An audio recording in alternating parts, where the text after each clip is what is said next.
So here are 3 tips to keep in mind when acknowledging your team members.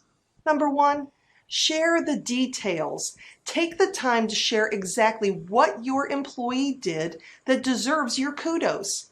How much money did they save the company? What impact did their idea have on profits? What did the client write about the employee's efforts?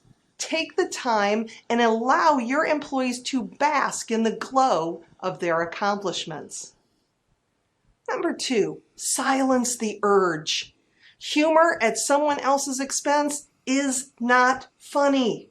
No matter how good your one-liner is, if there's the potential to make that other person look bad, keep it to yourself.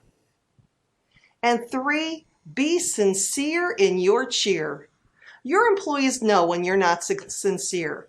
When you recognize their accomplishments, make sure that it's something that you truly believe and you show it.